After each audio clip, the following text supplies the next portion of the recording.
बहुत बहुत मजा आ गया आज आपको यहाँ पे देख के भाई और बहनों।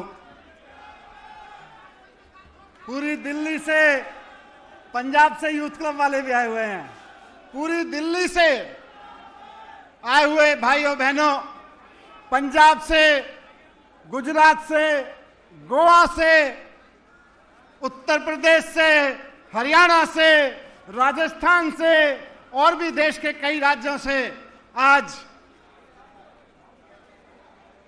कई राज्य हाथ उठा रहे हैं, कई राज्य वाले, छत्तीसगढ़ वाले भी हैं। पूरे देश से आज अरविंद केजरीवाल के लिए, अरविंद केजरीवाल के हौसले को सलाम करने के लिए आज पूरे देश से केजरीवाल के सेनानी यहां पे इस मैदान में आए हुए हैं।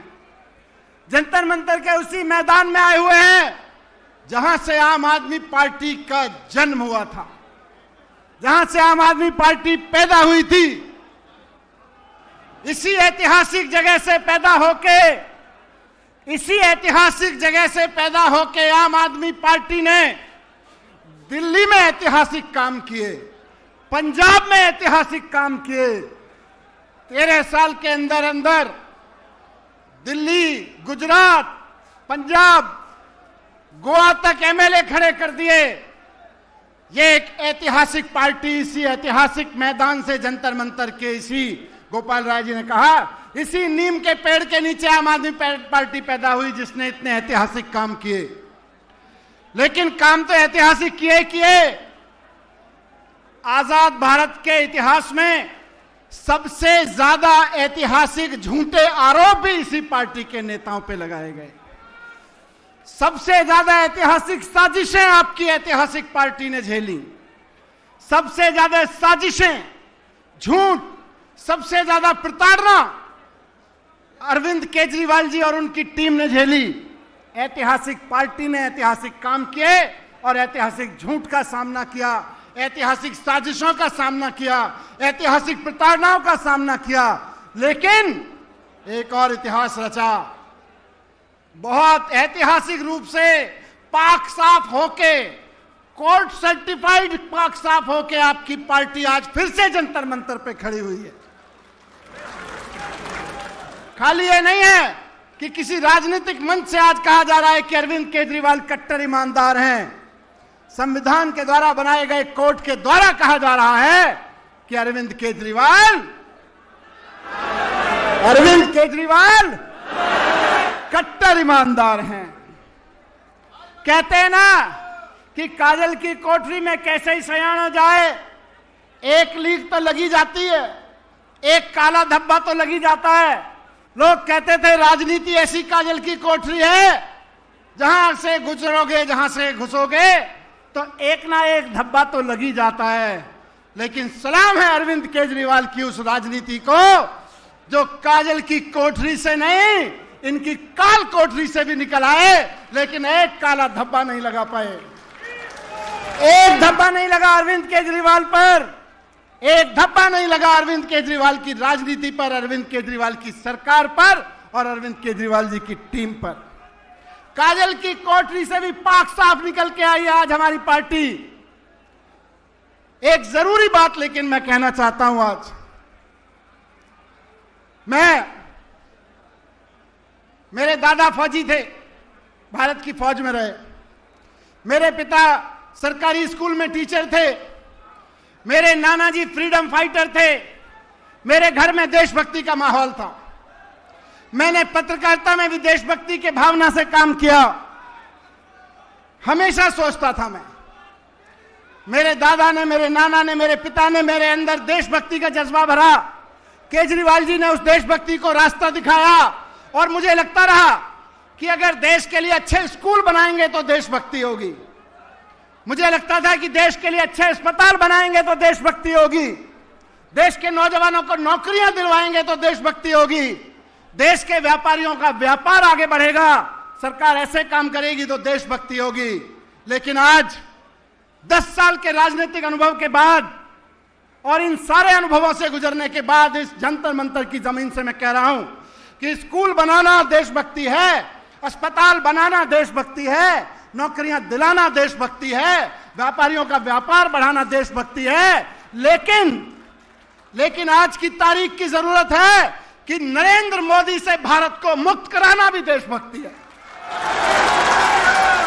नरेंद्र मोदी के अत्याचार से भारत को मुक्त कराना भी आज हमारी देशभक्ति है। और हम अपनी इसको देशभक्ति की परिभाषा में रखें, इसको हमको देशभक्ति की परिभाषा में जोड़ना पड़ेगा। सत्ता की हवस में डूबे हुए चौथी पास राजा की सत्ता की हवस से देश को मुक्त कराना आज हमारी देशभक्ति है। सत्ता में बैठे हुए नरेंद्र मोदी जी सत्ता की हवस के लिए ईडी का दुरुपयोग करते हैं चुनाव जीतने के लिए, सीबीआई का दुरुपयोग करते हैं चुनाव जीतने के लिए, चुनाव आयोग का दुरुपयोग करते हैं चुनाव जीतने के लिए, दिल्ली पुलिस का उपयोग करते हैं चुनाव जीतने के लिए, सारी संस्थाओं का दुरुपयोग, पूरी की पूरी सरकार का दुरुपयोग करते हैं चुनाव जीतने के लिए। इनको हटाना देशभक्ति है कि नहीं है? तैयार हो? हमको ऐसा चौथी पास राजा अपने प्रधानमंत्री के रूप में नहीं चाहिए जो सीबीआई ईडी का दुरुपयोग बन के सत्ता में बना रहना चाहता हो। हमको ऐसा प्रधानमंत्री नहीं चाहिए जो अमेरिका दबाव डाले तो पाकिस्तान के सामने घुटने टेक दे। हमको ऐसा प्रधानमंत्री नहीं चाहिए। हमको ऐसा प्रधानमंत्री नहीं चाहिए जो चाइना हमारी जमीन में घुसाए और वो आंख बंद करके बैठ जाए। हमको ऐसा प्रधानमंत्री नहीं चाहिए। हमको ऐसा प्रधानमंत्री नहीं चाहिए जो अमेरिका का राष्ट्रपति भारत को गाली देता रहे और वो जबान बंद करके मौन में बैठ जाए। हमको ऐसा प्रधानमंत्री नहीं चाहिए। हमको हिम्मत वाला, पढ़ा लिखा, ईमानदार, दूरदर्शी और कट्टर ईमानदार प्रधानमंत्री चाहिए। कट्टर ईमानदार नेता चाहिए हमें प्रधानमंत्री के रूप में। हमको ऐसा प्रधानमंत्री नहीं चाहिए जो हवाई जहाज से उतरते उतरते खीसे नहीं पोड़ता, ही करता घूमे सारी दुनिया में। हमको ऐसा प्रधानमंत्री नहीं चाहिए जिसके बारे में दुनिया में दलाल कहना शुरू कर दें कि हम तो इसको जब चाहें जहां जिसके सामने नचवा देते हैं। हमको ऐसा प्रधानमंत्री नहीं चाहिए। हमको ऐसा प्रधानमंत्री चाहिए जो इस देश में स्कूलों की बात करे, जो इस देश में अस्पतालों की बात करे, रोजगार की बात करे, व्यापार की बात करे। कौन है ऐसा नेता जो ये सब कर सकता है? कौन है? जोर से बताओ। इसी जंतर मंतर से आवाज उठानी है कि नरेंद्र मोदी को सत्ता से हटाना देशभक्ति है और केजरीवाल जी को सत्ता में बिठाना देशभक्ति है।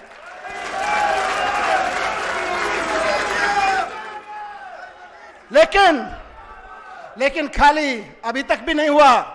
आप सबने गली गली में मेहनत की है, हिम्मत दिखाई है, तब अरविंद केजरीवाल सत्ता तक पहुंचे थे। नरेंद्र मोदी जी ने झूठी मनोहर कहानियां लिख के केजरीवाल जी को सत्ता से हटाया। सबको दोबारा हिम्मत से काम करना पड़ेगा, मेहनत से काम करना पड़ेगा। तैयार है? खून पसीना बहाना पड़ेगा। तैयार है? हिम्मत से काम लेना पड़ेगा, साहस से काम लेना पड़ेगा। तैयार है? इनकी सीबीआई और ईडी से टकराना पड़ेगा। तैयार है?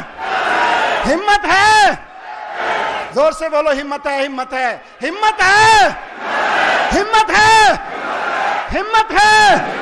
तो केजरीवाल जी, ये देश की जनता की हिम्मत आपके साथ खड़ी है।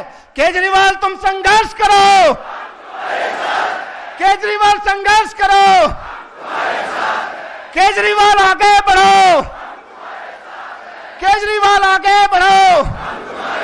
आज के इस मंच से मैं यही कहना चाहता हूं कि आज से इस देश के हर देशभक्त का, जो अपने देश के लोगों से प्यार करता है, एक ही सपना होना चाहिए, नरेंद्र मोदी को हटाना है, केजरीवाल को।